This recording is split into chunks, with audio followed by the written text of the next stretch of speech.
Bismillahirrahmanirrahim. Assalamualaikum warahmatullahi wabarakatuh.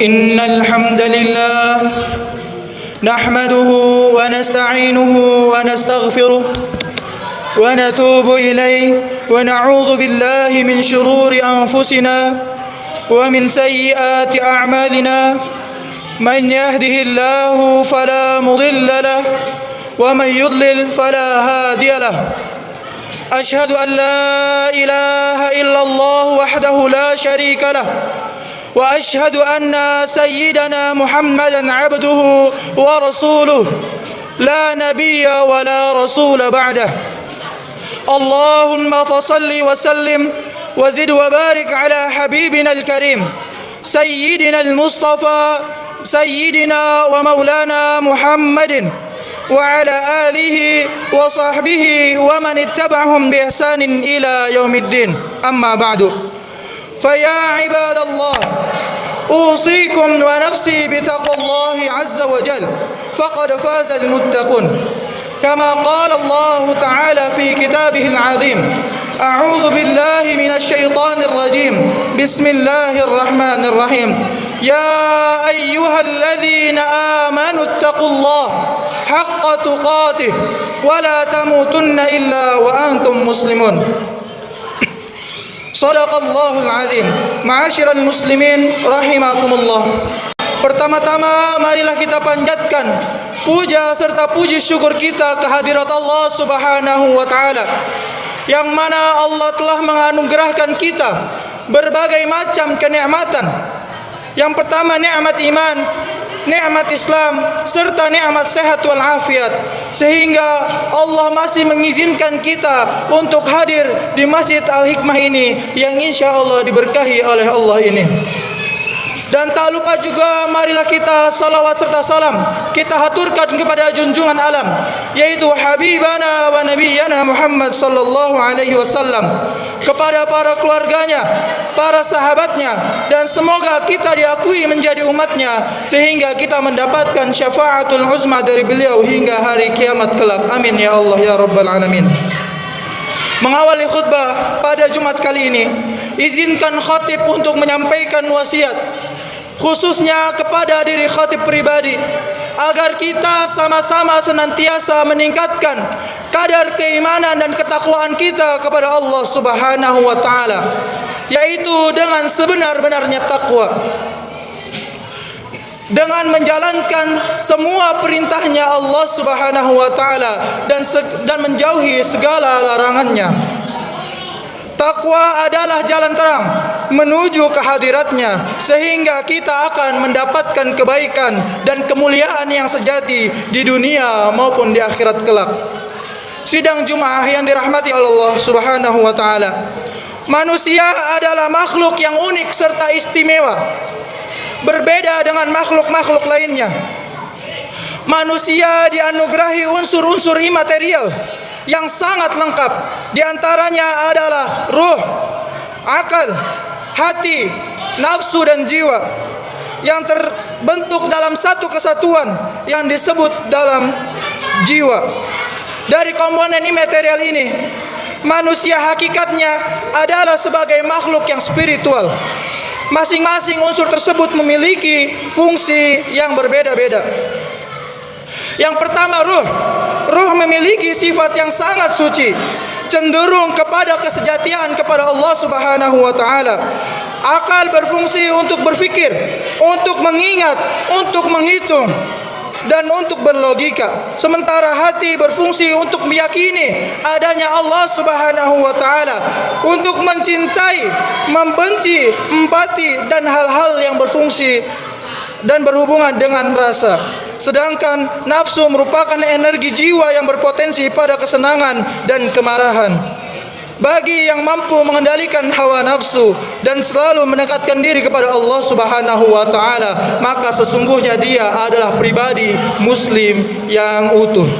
Sebaliknya, jika ada seseorang yang dikendalikan oleh hawa nafsunya, maka sesungguhnya dia termasuk jiwa pribadi yang pincang. Sebagai makhluk yang spiritual, manusia seharusnya mampu membersihkan hatinya dengan melakukan latihan-latihan kebaikan untuk melawan kecenderungan nafsu rendah yang menyukai dosa-dosa dan kemaksiatan yang dibenci oleh Allah Subhanahu wa taala.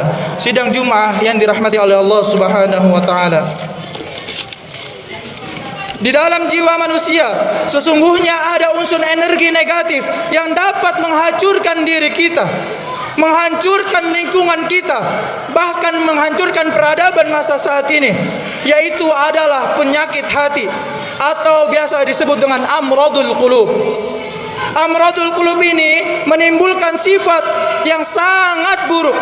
Sampai Imam Al-Ghazali rahimahullah berkata dalam kitabnya Al-Bidayah wal Hidayah, menuturkan bahwa ada 3 sifat hati yang sangat-sangat berbahaya, di mana sifat hati tersebut akan selalu muncul dari setiap zaman ke zaman, di mana 3 sifat hati tersebut akan membawa manusia kepada kebinasaan dan menyebabkan dari sifat-sifat tercela. 3 sifat tersebut adalah, yang pertama adalah hasad atau iri hati, yang kedua adalah riya atau seseorang yang suka memamerkan hartanya, yang terakhir adalah ujub, yang ujub adalah angkuh, sombong atau suka berbangga diri. Dari ketiga penyakit tersebut, yang memiliki dampak yang paling dahsyat adalah penyakit hasad atau iri hati. Hasad atau dengki adalah klaster problem jiwa manusia yang memiliki dampak yang sangat luar biasa bagi kehidupan diri kita, bagi kehidupan lingkungan kita, masyarakat, dan bahkan peradaban saat ini. Betapa banyak perkelahian, percecokan, peperangan, sampai-sampai membunuh satu dengan yang lainnya hanya karena munculnya sifat hasad, iri hati, ataupun dengki. Menurut Imam Asy-Syafi'i rahimahullah, penyakit jiwa yang bernama hasad benar-benar nyata, real, ada di dalam Al-Quran. Bahkan Al-Quran sendiri dengan jelas menyebut sifat ini. Disebutkan tentang sikap ahli kitab yang sangat iri terhadap Rasulullah sallallahu alaihi wasallam. Am yahsudunan nas ala ma atahumullahu min fadli. Ataukah mereka dengki kepada manusia, yaitu Nabi Muhammad, karena karunia yang telah diberikan Allah kepada Nabi Muhammad sallallahu alaihi wasallam. Quran surah An-Nisa ayat 54. Dan demikian juga Rasulullah sallallahu alaihi wasallam mewanti-wanti kita agar kita bisa menghindari daripada penyakit hasad ini. Rasulullah sallallahu alaihi wasallam menyampaikan pesan, "Iyyakum wal hasada, fa innal hasada yakulul hasanah kama takulun narul hataba." Yang artinya, jauhkanlah diri kalian daripada sifat hasad, karena sesungguhnya sifat hasad akan memakan semua kebaikan-kebaikan yang selama ini kalian lakukan, seperti api yang memakan kayu bakar. Hadis riwayat Al-Imam Abu Daud rahimahullah. Hasad adalah kejahatan yang tersembunyi yang dapat membahayakan manusia. Lalu Allah menyuruh kita untuk meminta perlindungan daripadanya, seperti yang difirmankan oleh Allah dalam surah Al-Falaq, "Wa min syarri hasidin idza hasad," dan dari kejahatan orang yang dengki apabila ia dengki. Quran surah Al-Falaq ayat 5. Jamaah salat Jumat yang dirahmati oleh Allah Subhanahu wa taala, hasad dapat dianalogikan sebagai suatu benda yang tidak terlihat secara kasat mata, namun keberadaannya sungguh memiliki pengaruh dan dampak yang sangat luar biasa, yang sangat berbahaya, yang lebih ganas dibandingkan dengan sesuatu yang terlihat oleh mata. Meskipun hasad tidak terlihat oleh mata, namun efek terhadap jiwa dan tatanan sosial sangat-sangat nyata.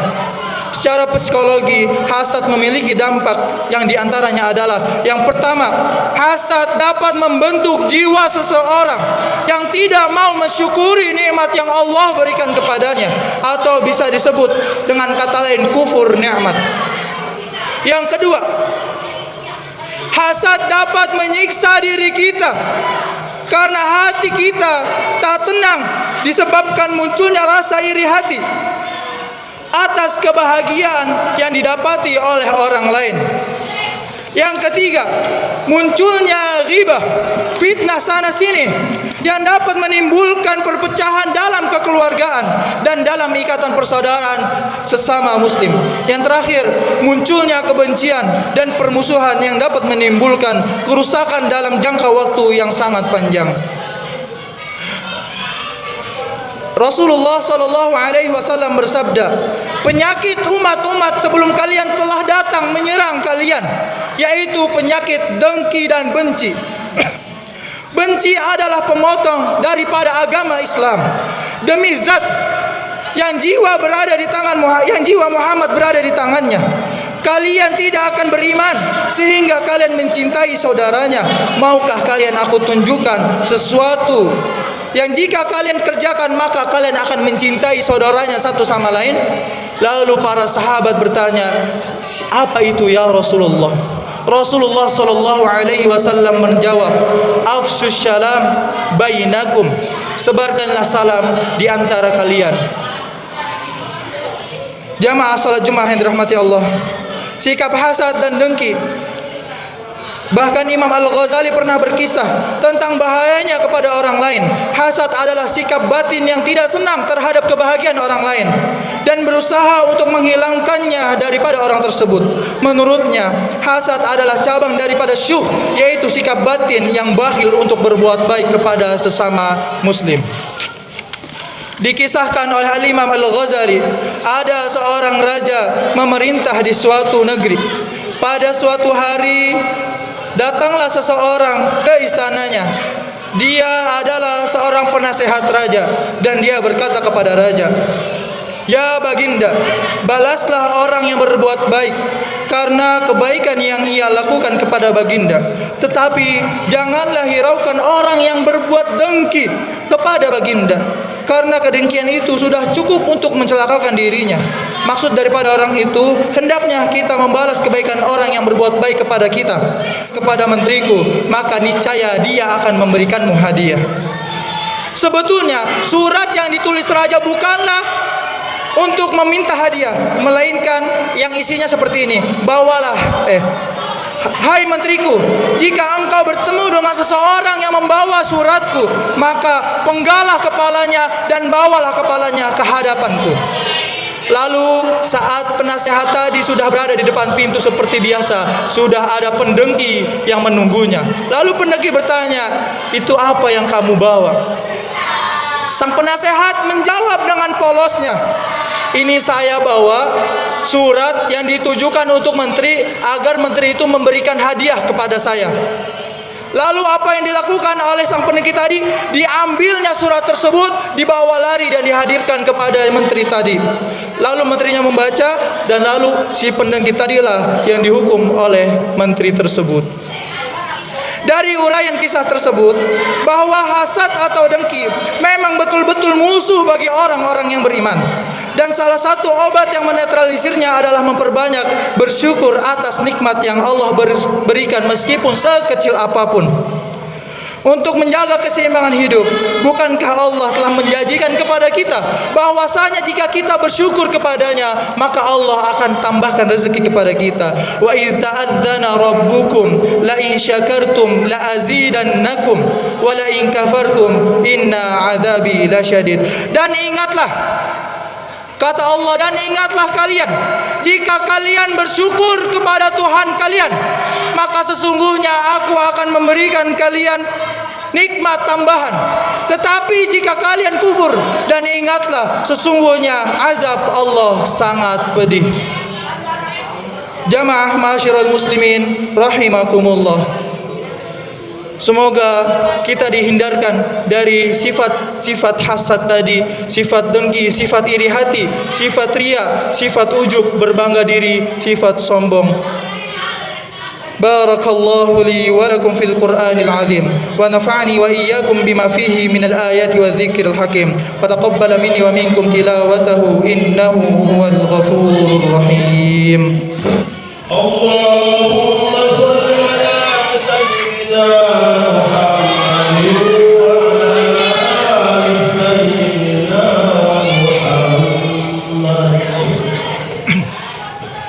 Bismillah. Alhamdulillahi wa kafa. Wassalatu wassalamu ala nabi al-mustafa Muhammadin wa alihi wal wafa. Ashhadu an la ilaha illallah wahdahu la sharika lah. Iyyahu na'budu wa iyyahu nasta'in. Wa ashhadu anna sayyidana Muhammadan abduhu wa rasuluh alladhi faqa rusuluhu min jami'il wujuh. Allahumma fassalli wa sallim ala sayyidina Muhammad wa ala alihi wa sahbihi wa sallim tasliman katsira amma ba'du.